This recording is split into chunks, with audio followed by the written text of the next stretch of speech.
Құрметті қауым, бүгінгі сөйленетін тақырып бел омыртқаларында болатын өзгерістер, яғни бел омыртқадағы туындайтын аурулар. Көбінесе грижа деп солай аталып жүреді. Енді бел омыртқаға аялдасақ, мына жұлын арқылы көптеген нерв талшықтары белден төмен аяққа дейін бұлшықеттерге қарай жалғасады. Және қан тамырлар осы бел омыртқа аралығы, жұлын аралығы арқылы денеге жалғасып тұрады. Қалайда бел омыртқада өзгеріс туылған кезде сәйкесті симптомдар, белгілер байқала бастайды. Енді бел омыртқадағы өзгеріс негізінен бел омыртқа аралығындағы шершеулердің жұқарып кетуінен ар жағындағы жалғанып тұрған сүйектер қажалады, өседі. Кейде ол сүйек өсіп ішкі жағына қарай, яғни жұлынға қарай жүрсе, онда жұлынды қысып алу, қан тамырды, нервтерді қысып алу мүмкіншілігі бар.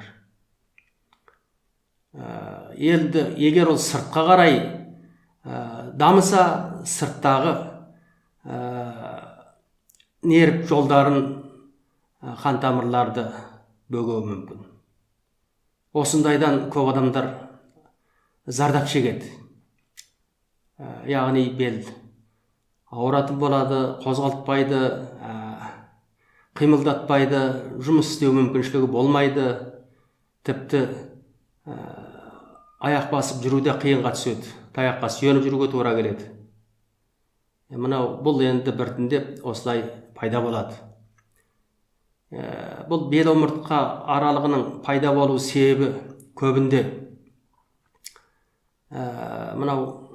ерте кезде, жас кезде яки бірнеше жылдың алдында белді қайырып алу, я құлап қалу, я басқа себептерден осы бел омыртқаларына кішкене зақым келген болады.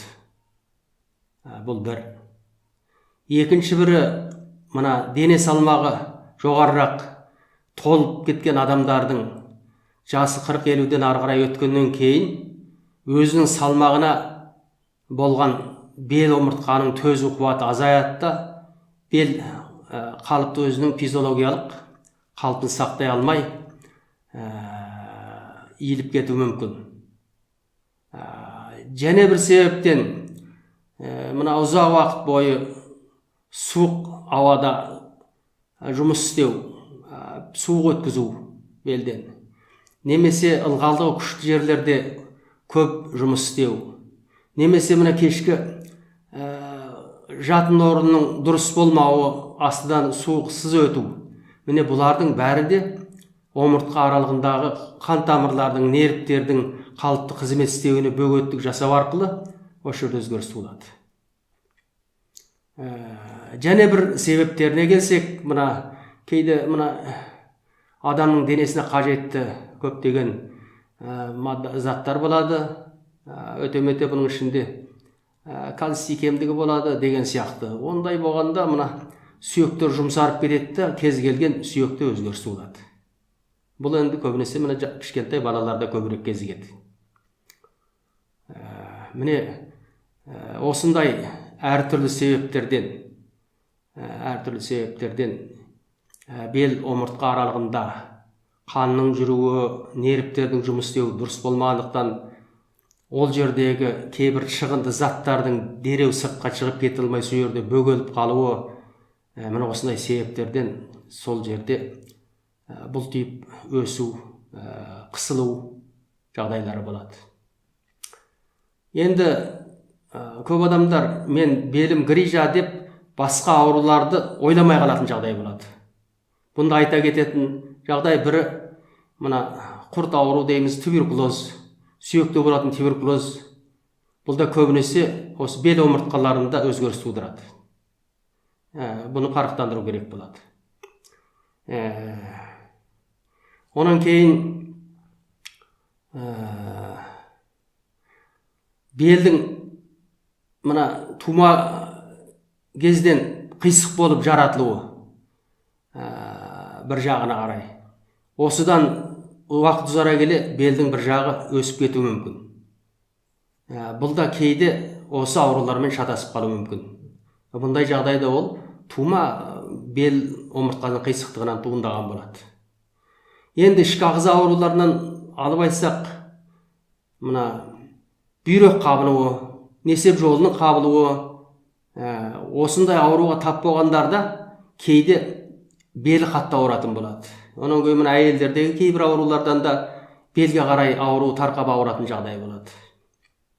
Енді жинақтап келгенде грижа ма емес па, бұны дұрыстап диагноз қойдыру керек. Ол үшін кімде-кім белі көп ауырып маза бермесе, бірінші мына рентгенге түсіп бел омыртқаларды көру керек. Ол анық болмаса томографияға түсіп белдің ішкі жағында құрылымдарын көру керек. Осы арқылы диагнозды дұрыстап қою керек. Енді бұл аурудың емдеу жағына қарай үңілсек, бұл аурудың емдеуі бірінші опрессиясыз емдеу, екінші опрессия жасап емдеу. Енді бұл аурудың күшейген түрі жаңа айтып өттік. Мына нерв жолдары белден шығатын, қан тамыр жолдары қысылып кеткеннен кейін екі аяқтың қимыл қуаты жойылып кетеді, азайып кетеді. Не болмаса белден төмен адамдар жансызданып қалады. Онда басқалардың көмегіне сүйену керек, яғни бір нәрсеге сүйеніп жүріп тұру керек болады. Бұндай жағдайда операциясыз емдеудің нәтижесі мардымды болмайды. Негізінде ондай қысылған қан тамыр мен қысылған нервтердің жолын ашуға тура келеді. Енді бұл жағына көп тоқталмаймыз. Екінші, мына операциясыз емдеу жағында енді сырттан дәрі жағу, мына уқалау массаж жасау, ине салу, шөп дәрілер істету, кейбіреулер мына қан алдыру және алуан түрлерді істетеді. Менің бұл жерде көбірек айта кететінім, бірінші, бел омыртқаларында өзгеріс туылған адамдарға массажды абайлап жасау керек. Өйткені ол бел омыртқаның құрылымы дұрыс болмағаннан кейін қатты массаж болса, ол жердегі нервтер одан ары қысылып қалу мүмкін, қан тамырлар қысылып қалу мүмкін, одан ойламағандай нәтиже шығу мүмкін. Сондықтан оны мына медициналық, дәрігерлік сауаты бар массаждарда істесе, оны қанның жүруіне, нервтерді дұрыстауға көмегі болады. Оны күштеп, мына шығып тұрған грижаны орнына түсіріп жүрем деуге болмайды. Бұл ерекше ескерте кететін жағдай. Және бір жағынан енді емделу жағында мына кейде укол салдыратын, система қойдыратын, дәрі ішетін осындай жағдай болады. Әрине оны қолдану керек, бірақ бұндай емді де ұзақ уақыт жалғастыруға болмайды. Өйткені кейбір дәрілерді ұзақ уақыт жалғастырғанда денеде оған кейбір жағымсыз әсер тудыруы мүмкін. Сондықтан дәрінде өте ұзақ уақытқа ауру тоқтататын, мәселен, сондай дәрілерді ішіп, яки система уколдарын қойдырып, соныменен оның ауруын тоқтатам деуге кейде келмей қалады. Оны да істеткенде өзінің жаңағы көрсеткіштерінен асырып жібермеу керек. Енді қазір бұны көбірек емдеуде қолданылатын шара бірінші, ине салу, тошқыларға ине салу арқылы ұсақ қан тамырлардың, нерв жүйелердің жұмысын реттеу.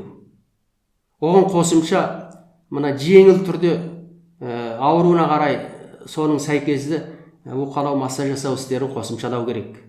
Сонда ол жердегі ісік қайтады, қан тамыр бөгеліп тұрған қан тамырлардың жолы ашылады, адамның қимыл қуаты біраз дұрыстала бастайды. Енді оны да кейде жеткілікті деп қарауға болмайды. Мына бізде көптеген жақсы шөп дәрілер бар, істелетін. Бұны көбірек маз түрінде, сұйық түрінде және басқалай түрде істету арқылы, мәселен, булау түрлері де бар. Осындай түрлер арқылы сол жерге дәріні сіңіру арқылы сол жердегі грыжаның болып тұрған орынды ақырын қайтару. Негізінде бұл ауруға осындай бірнеше жақтан қосып отырып жүйелі ем жасаса, бұл грыжа көбінде қайтады яки тоқтайды. Осыменен кейіндеп қиындап кету жағдайынан сақтануға болады. Енді алдыменен сақтану керек болады. Осындай ем қабылдаған кезде де, мына жаңадан бел ауырған кезде де адам белін аялау керек. Бірі суықтан аялау керек.